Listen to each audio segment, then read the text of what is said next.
ये चारकोल होता है, सागवान की लकड़ी होती है। वियतनाम से पाउडर इंपोर्ट करते हैं। ये पूरी इंडस्ट्री जो है वो बैम्बू स्टिक पे बहुत ज्यादा डिपेंडेंट है। मेजरली चाइना से और वियतनाम से इंपोर्ट होती है। परफ्यूम को एब्जॉर्ब कर पाएगी। कंपनी के अपने अपने ट्रेड सीक्रेट्स होते हैं। जितने हमारे फ्रेंड्स और जो रिलेटिव्स होते हैं वो यही बोलते हैं यार तुम लोग रिसेशन की बात मत करो, रिसेशन तो तुम्हारे धंधे में तो हो ही नहीं सकता। इंडिया में रिसेशन हो या दिवाली, किसी के घर में न्यूबॉर्न बेबी हुआ हो या फिर किसी के घर में डेथ हुई हो, हर घर में दिन में 2 अगरबत्ती जरूर जलती है। और इस अगरबत्ती का मार्केट साइज 12,000 करोड़ का है, जो कि हर साल 9% से बढ़ रहा है। और यही नहीं, ये एक ऐसा बिजनेस है जो रिसेशन प्रूफ है।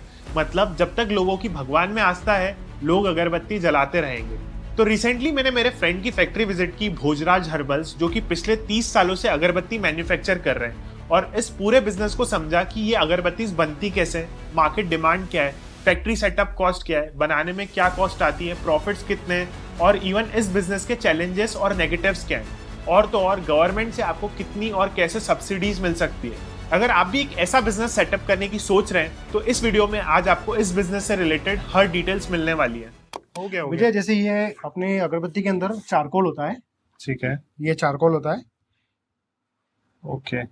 तो ये सबसे रॉ मटेरियल हाँ, मेन रॉ मटेरियल होता है। जैसे अगरबत्ती बनती है तो उसके अंदर में ये चारकोल यूज होता है। इसके बाद ये वुड पाउडर होता है, जो कि अगरबत्ती बनाने में यूज होता है। ठीक है।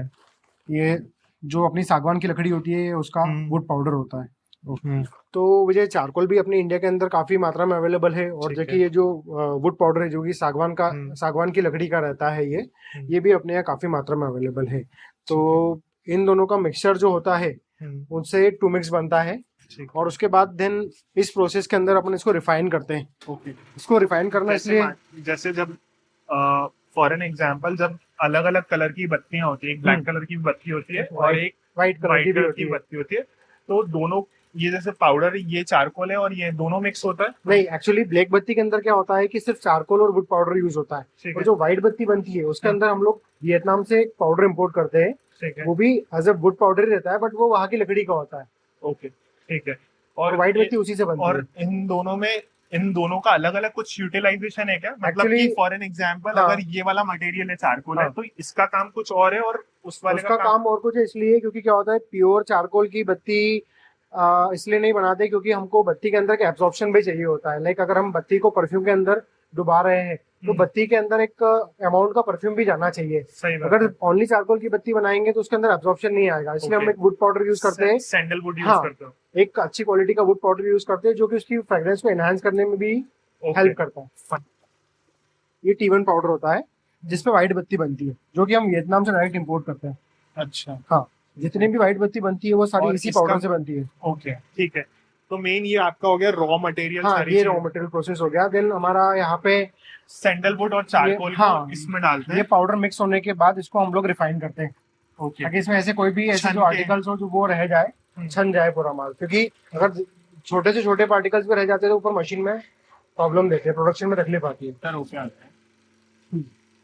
ये अच्छे से मिक्स हो गया है। ये अच्छे से मिक्स भी हो गया है। उसके बाद भी ये, ताकि ये परफ्यूम भी अच्छे से नहीं, ये पूरा ये वैसा नहीं रहता है। आटा कैसे बोल रहा था, लाइक पूरा एकदम वो बन जाता है, पार्टी टाइप बन जाता है। ये थोड़ा अनफिनिश रहता है। अच्छा, जैसे मान के चल की ना, अपन ने वहां पे इसको सैंडलवुड और चारकोल को मिक्स किया था अपन ने, तो वहां पे अपन ने वैसे ही छान लिया था। तो मेरे ख्याल से दोनों चीजें अच्छे से मिक्स हो गई थी। बट इसमें इसलिए करना पड़ता है विजय कि वो जो 2 मिक्स रहता है ना, उसके बाद इसके अंदर ये बाइंडिंग एजेंट डालता है। तो बाइंडिंग एजेंट उसमें इसलिए नहीं डालते विजय क्योंकि कोयले के अंदर क्या होता है, मॉइस्चर रहता है। वो मॉइस्चर ना इसको खत्म कर देता है। हाँ। तो जब हम उसको यूज करते हैं तब हम हैंड टू हैंड उसको डाल देते हैं बाइंडर को, ताकि वो बाइंडर खराब ना हो।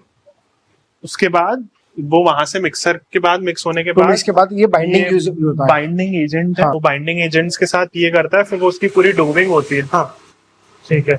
और ये इसलिए लड्डू इसलिए नहीं दिखता है विजय क्योंकि जो ऊपर मशीन होती है ना, उसके अंदर एक ही अमाउंट का, ऐसा स्पेसिफिक अमाउंट का वाटर डलता है जो माल को ज्यादा गीला नहीं करता, क्योंकि वो उसमें अंदर घूम घूम के उसका और सारा वो पानी निकाल लेता है। इसलिए पानी इसमें इतना नहीं डालते ताकि वो ऐसा एक आटा टाइप लगे। तो Vijay, this is bamboo sticks and this are हम लोग की सबसे ज्यादा डिपेंडेबिलिटी और अगरबत्ती पूरी इंडस्ट्री जो है वो बैम्बू स्टिक पे बहुत ज्यादा डिपेंडेंट है।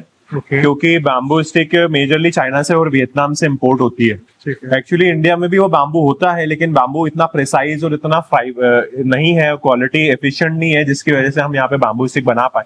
इवन तो बनती है बैम्बू स्टिक इंडिया में भी, लेकिन वो इतनी उसकी अवेलेबिलिटी नहीं है, वो इतनी क्वांटिटी में अवेलेबल नहीं है। Actually per year India more than 5,000 tons bamboo sticks import करता है एंड हम लोगों की इस पे डिपेंडेबिलिटी बहुत ज्यादा है।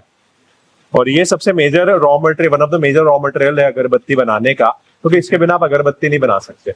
अभी तक इसका कोई ऑल्टरनेटिव नहीं है इसका कोई ऑल्टरनेटिव एक्चुअली जैसे धूप स्टिक्स आती है जो कि विदाउट बैम्बू, इवन दो अभी बैम्बू स्टिक्स अगरबत्ती काफी लोगों ने लॉन्च किया है, लेकिन जो मास वॉल्यूम है, जो मास मार्केट है, वो पूरा अगरबत्ती पे ही डिपेंड है।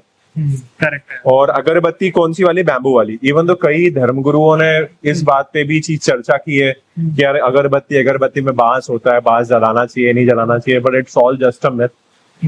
बैम्बू को जलाने से किसी भी धार्मिक उसका मतलब कोई लेना देना नहीं है, ये सारी फालतू की बात है। और अगरबत्ती हमारे इंडिया में कई 100 सालों से जलती आ रही है और यूज होती आ रही है, और उसका major raw material bamboo stick है। चीन में हम लोग यहाँ इसको कोट करते हैं और यहाँ से आने के बाद इस तरह से प्रोसेस होता है और इस तरीके से ये बैम्बू के ऊपर इसकी जो कि पाउडर है, जो इसका मसाला हम कह सकते हैं, उसकी कोटिंग होती है। और एक कोटिंग होने के बाद फिर ये अगरबत्ती ड्राइंग के लिए जाती है इन ड्रायर्स में। यहाँ आप देख सकते हैं कि यहाँ पर एक ड्रायर है और इन ड्रायर्स में ये, क्योंकि अगरबत्ती गीली होती है तो उनको चाहिए ड्रायर ड्राई करने के लिए। It takes about 8 to 10 hours to get dry. ये पूरा गीला है ताकि इसमें से पूरा मॉइस्चर निकल जाए। एक्चुअली क्या मॉइस्चर निकलेगा तभी उसके अंदर स्पेस बनेगी और परफ्यूम को एब्जॉर्ब कर पाएगी। ये अलग अलग है। हाँ, एक्चुअली सारे अलग अलग वेरिएंट्स हैं। ये ब्लैक अगरबत्ती है, ओके ये अनपरफ्यूम्ड है। ओके। अब इसमें परफ्यूम की प्रोसेस बाद में जाएगी।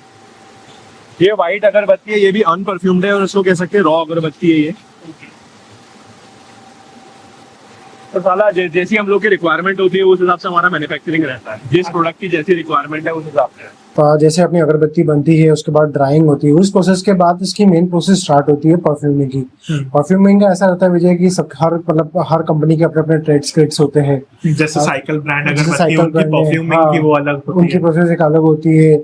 उनके मतलब जो भी उनके एसेंशियल्स ऑयल्स हो गए, जो भी केमिकल्स हो गए, वो उससे एक अपना ब्लेंड तैयार करते हैं। जैसे कि विजय तो ये स्मेल कर, ये सैंडलवुड ऑयल है, ये अराउंड 1.5 to 2 लाख रुपीस पर केजी है। ये प्योर सैंडलवुड ऑयल है। तो इसी तरह से हम नेचुरल ऑयल्स और केमिकल्स का यूज करके हमारी एक फ्रेग्रेंस डेवलप करते हैं और उसको डेवलप करने के बाद परफ्यूम तैयार करते हैं। परफ्यूम तैयार होने के बाद उसकी अगली प्रोसेस वहाँ पे चालू होती है उसकी परफ्यूमिंग होने की, जो कि मैं तुझे बताता हूँ आगे। ओके। और ये सारे जो परफ्यूमिंग्स हैं हाँ। वो सारे इंडिया से इंपोर्ट होते हैं? नहीं, इसमें ऐसा रहता है विजय कि जो भी जितने भी परफ्यूम्स के केमिकल्स होते हैं वो अलग अलग जगह से इंपोर्ट होते हैं। लाइक चाइना इसका सप्लायर है, फ्रांस से, जर्मनी से, अलग अलग कंट्री से अलग अलग केमिकल्स है वो इंपोर्ट होते हैं। केमिकल्स इंपोर्ट होने के बाद उसकी मैन्युफैक्चरिंग इंडिया में ही होती है। और वो मैन्युफैक्चरिंग होने के बाद उसके हम लोग अलग अलग आरटीडीज बनाते हैं। जैसा तूने बताया था कि बल्गेरिया का बल्गेरिया का मैंने तुझे रोज स्मेल करवाया था, वो रोज वहाँ का फेमस वो है, वहाँ का फेमस है तो वो वहाँ से इंपोर्ट होता है। का कोई वियतनाम से नहीं, बट लाइक जैसे चाइना से वैनिलिन हम लोग इंपोर्ट करते हैं। क्या है? वैनिलिन जैसे जो वैनिला होता है ना, हाँ। वैसे वैनिलिन वो केमिकल होता है जो कि हमारे परफ्यूम्स और अगरबत्ती के अंदर भी यूज होता है। अच्छा, तो वो वहां से इंपोर्ट कर वहाँ लिया, से फिर import देन करते आप हैं। तुम्हारा हाँ। केमिकल कॉम्बिनेशन चलता है। ये रॉयल वुड, पाइनएप्पल, केवड़ा, deo black, black RTD, royal wood. Actually क्या होता है ना विजय की परफ्यूम के अंदर इसको डाइल्यूट करने के लिए, लाइक डायरेक्ट परफ्यूम में तो डिप होता नहीं है, Correct. इसको एक oil डाइल्यूट आता करते हैं है। हम लोग, डाइल्यूट करते हैं। डाइल्यूट करने के बाद इसको बना के और फिर उसके बाद इसमें परफ्यूमिंग होती है। बिकॉज क्या होता है विजय, परफ्यूम की कॉस्ट इतनी महंगी होती है, डायरेक्ट परफ्यूम में डिप करेंगे कॉस्टिंग कहाँ जाएगी, उसको डाइल्यूट किया जाता है। ओके, वो बहुत वैसे भी हाई हाँ, फ्रेग्रेंस high fragrances होते हैं। ऑयल, कुछ ऑयल यूज होता है, ऑयल डीईपी इसका डाइल्यूटर होता है, और डीईपी होता है जो कि इसका डाइल्यूटर होता है। एक ऑयल्स के अंदर हम लोगों ने परफ्यूम्स का जो हमारा एक कॉम्बिनेशन है बनाया। वो बना के हम लोग इसको ऐसे ड्रम्स बना के रख देते हैं ताकि फिर जब जोन से माल की डिमांड आती है हाँ। उससे ये उसमें से निकाल लिया, Easily। निकाल के और डायरेक्ट इनको डिप करना रहे, वो इनके लिए कोई तकलीफ नहीं है। पूरा उसके अंदर ड्रम के अंदर उसके अंदर डाल के देन इसको ऐसे कैसे यहाँ पे ड्राइंग करने के लिए रख देते हैं। इसको हम अराउंड 24 आवर्स का हम इसको टाइम देते हैं ताकि बत्ती पूरी सूख जाए। ओके। उसके बाद इसकी अगली प्रोसेस होती है इसकी फिलिंग की। ये माल जो इसके भी बाद फिर से भी एक बार ट्राई करना नहीं नहीं पड़ता है नहीं क्या? नहीं और एक बार? नहीं, बस एक ही बार, जैसे कभी मैंने परफ्यूम किया, क्या होता है ना कि बत्ती गीली रहती है, वो गीली हम बत्ती एकदम भर नहीं सकते, तो उसके लिए हम इसको 24 आवर्स का टाइम देते हैं ताकि बत्ती पूरी अच्छे से सूख जाए। सूखने के बाद फिर बत्ती का हम लोग पैकेजिंग करते हैं। तो पहले क्या करते हैं, इसकी बत्तियाँ ड्राइंग हो जाती है, ड्राइंग होने के बाद वजह फिर इस बत्ती की काउंटिंग्स होती है, काउंटिंग होने के बाद फिर इस टाइप की ऐसी पुड़िया भराती है, पुड़िया भराने के बाद इनको पाउचेस में पैक करते हैं। ओके, समझ गया। पहले फिर वाइट पाउच में पैक होता है उसके बाद हाँ और फिर एक वो बड़े बंडल हाँ में होता है। हाँ। ठीक है, ओके, ऑल राइट। ठीक है, एक बंडल में कितने जाते हैं? और जैसे कि टोटल ये अपना पाउच, इस पाउच का एक वेट अपना 125 ग्राम है, उसके अकॉर्डिंग उसकी 25 ग्राम्स की एक पुड़िया रहती है, तो ऐसे 5 पुड़िया इसमें एक डलती उठा है। है। ये टोटल 125 ग्राम है। ये जो एक पाउच है इसमें 5 है। 5 अलग अलग फ्रेग्रेंसेस है। ठीक है, और ऑलमोस्ट एक पाउच में कितने 25 ग्राम है। ओके, लगभग कितनी, अगर स्टिक की बात अराउंड करें? स्टिक बैठती है इसमें 16 to 18 स्टिक्स रहती है। ओके, ठीक है। और ये पाउच कितने में सेल करते हो आप? ये पाउच वजह जैसे हमारा जो डिस्ट्रीब्यूटर रहता है उसको हम लोग ये अराउंड 35 रुपीज उसको लैंडिंग पड़ती है पर पाउच की, और वो उसको आगे अपना 10% 15% कमीशन रख के तो आगे वो उसको सेल आउट कर देता है। ठीक है, जैसे कि अगर कोई डिस्ट्रीब्यूटर को गया तो वो पहले स्टॉकिस्ट को जाता है, स्टॉकिस्ट अपने डिस्ट्रीब्यूटर को देता है और डिस्ट्रीब्यूटर अपने रिटेलर को देता है। 3 चेन रहती है और अपना अपना सब मार्जिन रख के आगे पास ऑन कर देते हैं। एंड यूजर को फिर ये जाके 50 रुपीज पर पाउच पड़ता है। ओके। और अगर मैं बात करूं इन हैंड, जैसे तुम्हें कितने हम लोगों को अराउंड ये एक जिपर हम लोगों को ये अराउंड 32 रुपीज का पड़ जाता है। ठीक है, और तुम आगे फिर 35 के अंदर हम इसको सेल कर देते हैं। ऑलमोस्ट कितना परसेंट मार्जिन? अराउंड आप मान के चलिए 10% इसके अंदर हम लोगों को प्रॉफिट मार्जिन लगा है। ठीक है, और फिर ये जहाँ से ये होता है तो फिर ये ऐसे बंडल्स बन जाते हैं। हाँ, उसके बाद फिर ये इनकी कार्टून्स मास्टर फिलिंग्स होती है। ओके, लाइक जैसे कि जो वैरायटी कंप्लीट होते जाती है उनकी मास्टर फिलिंग होती है, कार्टन्स में रखाते हैं। सबके अपने अपने एक रहता है, जैसे कि इसका मास्टर केस इतने दर्जन का रहेगा, उसका अलग अलग दर्जन का रहता है। ओके, तो वो फिर सारा पैक होके और सारा स्टॉक होने चला जाता है, स्टॉक रूम में चला जाता है माल। पूरा हाँ, बन रहा है वो पैकेट आके होके, हाँ, फिर ये स्टॉक रूम में आ जाता है और ये एक बंडल, मतलब ये जो पूरा एक एक कार्टन बन जाता है, बॉक्स बन जाता ये है। कितने के जैसे कि ये 10 रुपीज सेगमेंट का बॉक्स है तो ये 48 दर्जन का है। अच्छा, जो हमने वहाँ पे पाउच देखा था उसकी जो मास्टर पैकिंग होती है 15 दर्जन की होती है। ओके, तो अलग अलग सेगमेंट का, जैसे ये मार्केट में तूने जनरली देखा होगा तो अगरबत्ती का पैकेट लेना तो 10 रुपए का पैकेट आता होगा, तो वैसे इसका ये 10 रुपए के पैकेट का कार्टन है ये। ओके, तो ऐसे सारा माल फिनिश गुड जितना भी है वो बन के कि हमारे स्टॉक रूम्स में आ जाता है, और फिर यहाँ से और यहाँ से फिर जो भी हमारा डिस्ट्रीब्यूटर होता है उसको ऐसे डिस्पैचिंग होता है। डिस्पैचिंग हो जाती है। जैसे आपने बताया आप 30 इयर्स से फैक्ट्री आप कर रहे हो, तो अगर करंट में देखा जाए तो ये मार्केट साइज कितना है अगरबत्ती का? अराउंड 12,000 करोड़। ओके, और अगर मैं डिमांड की बात करूँ तो डिमांड कैसी है? डिमांड तो ऐसा है कि देखिए, India is a religious country, ठीक, और यहाँ पे मतलब डिमांड डे बाय डे अगरबत्ती की बढ़ ही रही है। जैसे जैसे पॉपुलेशन ग्रो कर रही है हमारी, और हम लोग का जैसे रिलीजन में, धर्म और सब जो बिलीफ है उस चीज़ों के हिसाब से हर व्यक्ति की आस्था, ये आस्था का विषय है। तो अगरबत्ती इज़ अ प्रोडक्ट जिसकी डिमांड तो रेगुलर रहती, चाहे आपका त्योहार हो या ना हो, डेली आदमी 2 अगरबत्ती घर पर लगाता है। लोग को कितने हमारे फ्रेंड्स और जो रिलेटिव्स होते हैं वो यही बोलते हैं, यार तुम लोग रिसेशन की बात मत करो, रिसेशन तो तुम्हारे धंधे में तो हो ही नहीं सकता, क्योंकि मतलब कुछ भी हो जाए, इंसान मर भी रहा होगा तो 2 अगरबत्ती तो लगाएगा ही लगाएगा। तो देखा जाए तो मैं अगर समझूँ कि रिसेशन प्रूफ बिजनेस ही है। फॉर एन एग्जाम्पल, अगर किसी को भी स्टार्ट करना है तो कितने एरिया से लेके वो स्टार्ट कर सकता है? यार अगर इसके लिए ऐसा कोई यूज एरिया की ज़रूरत नहीं पड़ती, 3-4 अलग अलग एरियाज है आप किस चीज़ पे फोकस करना चाहते हो। फर्स्ट है कि आप अपना ब्रांड बनाना चाहते हो, या फिर आप रॉ अगरबत्ती का बिजनेस स्टार्ट करना चाहते हो, या अगरबत्ती रॉ मटेरियल में ट्रेडिंग करना चाहते हो। तो ये एरियाज है अलग अलग, उसके हिसाब से आपको स्पेस का रिक्वायरमेंट बनता है। अगर फॉर एन एग्जाम्पल, जैसे आपकी कंपनी का नाम है भोजराज हर्बल्स, हाँ, वैसे ही अगर मुझे भी अगर कोई भी XYZ कंपनी स्टार्ट करनी हो तो मैं, ये जो आपका तो बहुत बड़ा सेटअप है, जैसे मैंने देखा बहुत बड़ा एरिया है, बट अगर किसी को छोटा सा स्टार्ट करना है तो एक 500, 1000, 2000, 3000 इट्स इनफ। मतलब ऑलमोस्ट देखो, उसकी इन्वेंट्री आ जाए, उसकी मशीनरी आ जाए, उसकी वर्किंग जो मैन पावर है, जो उसको प्रॉपर सेटिंग और इन सब के लिए स्पेस हो जाए, बस that's enough. I think 2-3,000 square feet 2-3,000 square feet में वो इजीली स्टार्ट कर सकता है। सबसे बड़ा चैलेंज जो आता है वो आता है एक बिजनेस में कि यार यहाँ पे ना एक पर्सपेक्टिव होता है हर किसी का कि इन्वेस्टमेंट कितना है मेरा और प्रॉफिटेबिलिटी कितनी निकलेगी इस बिजनेस से। यार इट डिपेंड्स कि आप किस फील्ड में करना चाह रहे हो। अब जब रिटेल मार्केट पकड़ोगे तो ऑब्वियसली रिटेल मार्केट में उसमें प्रॉफिट ज़्यादा है। और मैं मैन्युफैक्चरिंग की ही मतलब मैं उसी का रिटेल बोल रहा हूँ। जैसे अगरबत्ती आप रिटेल करी, रिटेल कर रहे हो आप, आपका डोर टू डोर आपकी सप्लाई है और उसके हिसाब से आपका डिस्ट्रीब्यूशन है, तो आपका मार्जिन नो डाउट बहुत अच्छा होगा। पर उसमें ये रहता है कि आपको ना डेप्थ्स बहुत बांटने पड़ेंगे। और ये जो अगरबत्ती का बिजनेस है वो मेजरली टोटल इसमें उधारी बहुत जाती है। और बहुत लोग इसमें क्या है कि वही सारा चैनल जो एक हमारा जो किराने वाला चैनल है वो पूरा चैनल वही है, इसमें वही अगरबत्ती बिकती का मेजरली किराने की दुकान। करेक्ट। अब एक जो आम आदमी होता है वो उसको पता नहीं होता क्या अगरबत्ती क्या नहीं, वो यही बोलता है यार कि घर पे गया किराने की दुकान से अगरबत्ती का पैकेट ले आओ। अभी उसको एक उसका माइंडसेट वो है कि अगरबत्ती वहीं मिलेगी। वैसा ही सारा सिनेरियो है, जैसा पेमेंट इसका रोटेशन वैसा, जैसा आपका कनेक्शन हो, जैसा जो आपका बिजनेस मॉडल हो, उस पर डिपेंड करता है कि ये प्रॉफिटेबिलिटी कैसी रहेगी कैसी नहीं रहेगी। वैसे तो इस पर 25 to 30% मार्जिन है, लेकिन वो आपके ऊपर डिपेंड करता है कि आप कितना निकाल सकते हो, क्योंकि मार्केट बहुत कॉम्पिटिटिव है। ओके। मार्केट में कंपटीशन बहुत ज़्यादा है और बहुत सारे प्लेयर्स हैं मार्केट में।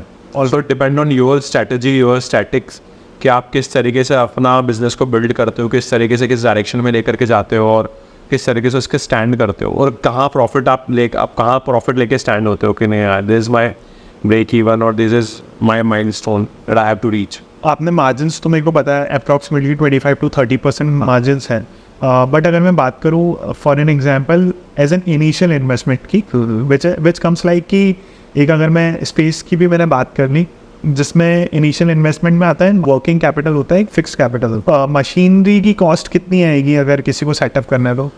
यार इनिशियल लेवल पे अगर मशीनरी की कॉस्ट देखें तो it's not more than 3 to 4 lakhs। इसमें आपका 2-3 मशीनों का सेटअप आ जाएगा। उसके जो रिक्वायरमेंट मतलब उस मशीन को जो ऑपरेटिव करने के लिए रिक्वायर अदर मशीन्स हैं, वो सारा सेटअप 3 to 4 lakhs का कंप्लीट आ जाता है। उसके साथ अदर रॉ मटेरियल्स पकड़ लो आप। वो मशीन तो ऐसा तो है नहीं मशीन खरीद लोगे आप सिर्फ, उसके साथ रॉ मटेरियल भी उसको फीड कराने के लिए रॉ मटेरियल चाहिए। तो वो सारा रॉ मटेरियल ये सब करके मोटा मोटी आप 5 लाख में एक छोटा सा बिजनेस अपना खड़ा कर सकते हो। और ये आपका फिक्स्ड इन्वेस्टमेंट होगा? हाँ, ये आपका फिक्स इन्वेस्टमेंट। ओके। और अगर मेरे को वर्किंग चाहिए होगी, जैसे आपने बताया कि यार इस बिजनेस सबसे बड़ी चीज़ वो है डेट वाली है। हाँ ठीक है, तो for an example initial stage में आपको कोई जानता नहीं है, आपको पता नहीं कहाँ आपका मार्केट सेटअप करना है, सारी चीज़ें करनी है, तो वर्किंग कैपिटल मोटा मोटा एक पर्सन को कितना लेके चलना चाहिए? कैपिटल का आपने जो सवाल पूछा वो डिपेंड करता है कि पहले तो यार मतलब आप किस स्टेज से स्टार्ट करना चाह रहे हो। अगर आपके दिमाग में आपका बिजनेस मॉडल कैसा है, आप चाह रहे हो कि हम लार्ज स्केल से स्टार्ट करें तो उस हिसाब की वर्किंग कैपिटल होगी। वैसे तो अगरबत्ती industry micro and small business में आती है, लघु और कुटीर उद्योग है ये। ओके। तो देखा जाए तो गवर्नमेंट भी काफ़ी हेल्प करती है इसमें, और आपको लोन्स और ये सब प्रोवाइड होते हैं। कई लोगों ने तो मतलब 2-2 लाख 3-3 लाख रुपए के भी लोन लेकर के अपना बिजनेस स्टार्ट किया है और आज काफ़ी अच्छे लेवल पर उन्होंने एक्सपांड किया है। 30 साल से कर रहे हो और गुजरात हर्बल्स तो बहुत नाम है मार्केट में, आपने इतना पेनिट्रेट किया हुआ 30 साल में, तो ऐसी कोई मार्केटिंग स्ट्रेटेजी जिसने आपको काफ़ी हेल्प की होगी यार to get into the market?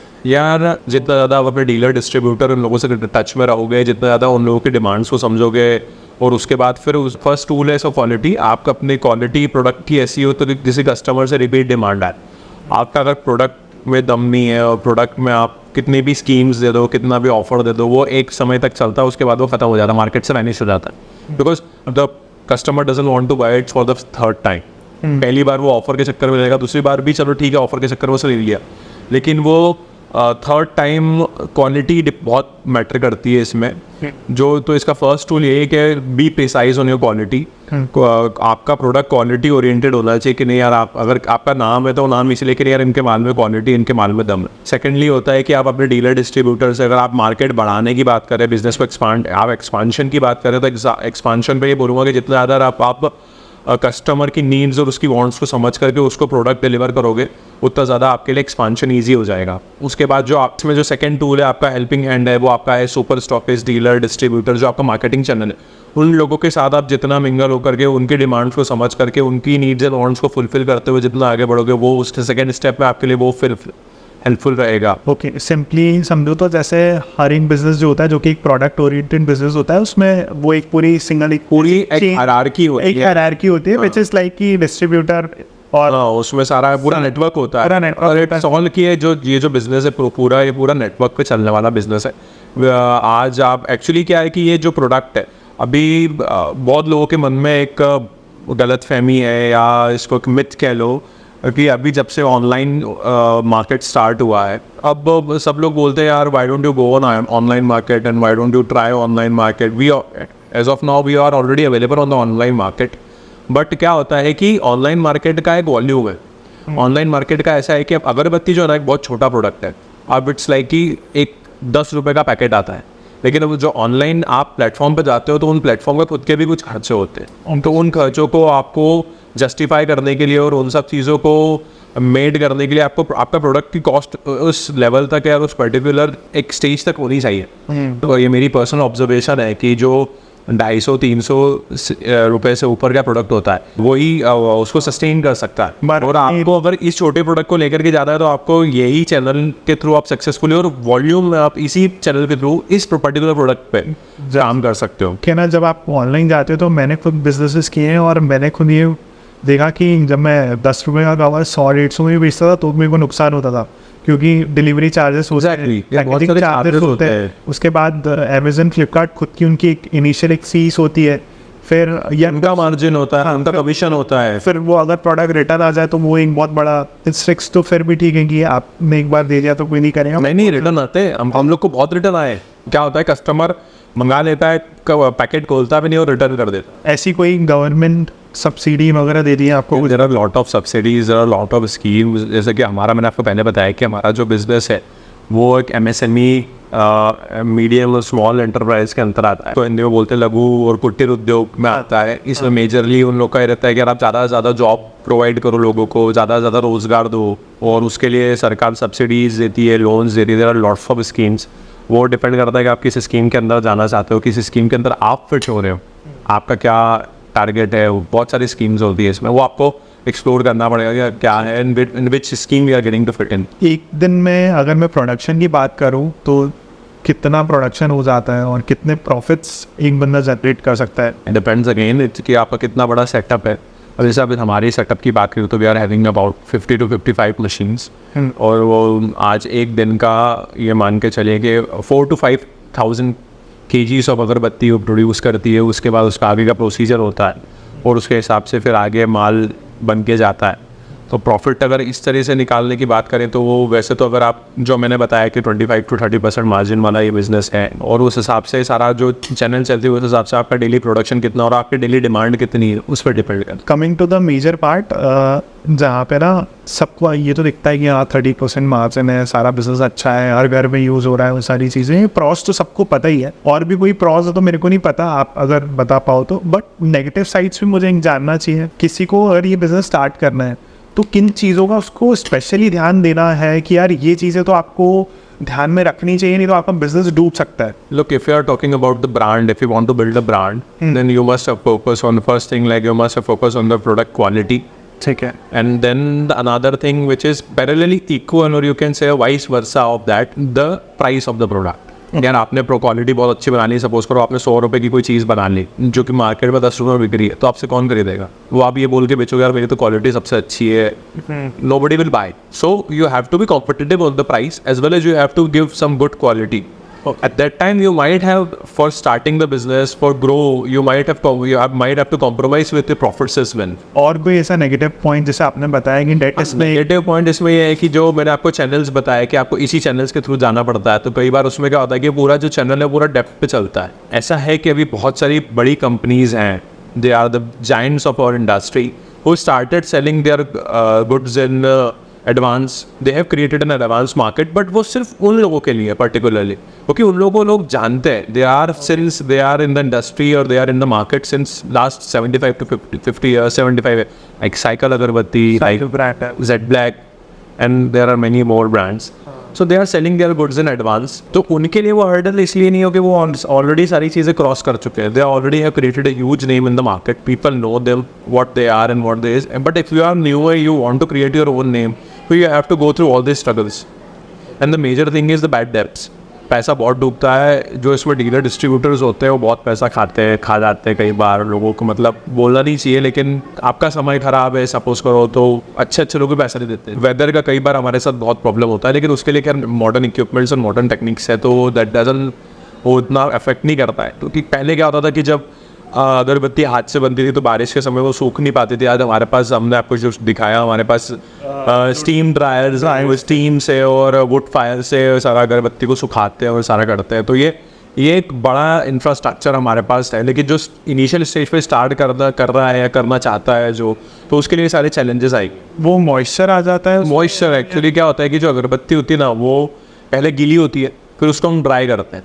तो ड्राई करने के बाद वो एकदम ड्राई होने के बाद उसके अंदर जो पोर्स होते हैं, एटमॉस्फेयर में मॉइस्चर बहुत ज़्यादा, वो पोर्स मॉइस्चर की से एक्चुअली वो पोर्स होते हैं इसलिए कि परफ्यूम को सक कर सकें, वो परफ्यूम अपने अंदर रख सकें। आप ऐसे जनरल पर्सपेक्टिव से बता सकते हो कि यार हाँ भाई एक्चुअली ना बिजनेस तो कोई भी करो आप, चाहे अगरबत्ती का हो, अभी इसमें मैंने आपको 3 एरियाज़ बताए, तो किसी भी एरिया में आप बिजनेस करो, चाहे रॉ अगरबत्ती मैन्युफैक्चरिंग करके उसको बेचना हो, या अगरबत्ती के रॉ मटेरियल की ट्रेडिंग आपको करनी हो, या फिर आपको अपना खुद का ब्रांड इस्टेब्लिश करना हो, तो इन सब चीज़ों में ना मेजरली 3 चीज़ें लगती है। एक तो बहुत पेशेंस चाहिए आपको, उसके बाद आपको अच्छा मार्केट का स्टडी होना चाहिए, आप किस फील्ड में घुसना जा रहे हो, आपको पूरा उसका E to Z तक लेकर सारा नॉलेज होना चाहिए कि हाँ जो आप करने जा रहे हो, किस कस्टमर को आप सर्व करोगे, आप किस particular area segment of the customer आप टारगेट करना चाह रहे हो। उसके बाद आप कितना इन्वेस्टमेंट करने के मूड में हो, कितना पैसा खोने के लिए तैयार हो। अगर आप इस इनिशियल स्टेज पे हो, ज़रूरी नहीं कि आपने आज बिजनेस स्टार्ट किया और कल आप बिजनेस यूनिकॉर्न बन गए। There are pros and cons as well. So I am talking about the cons. There are lots of mishappening in this business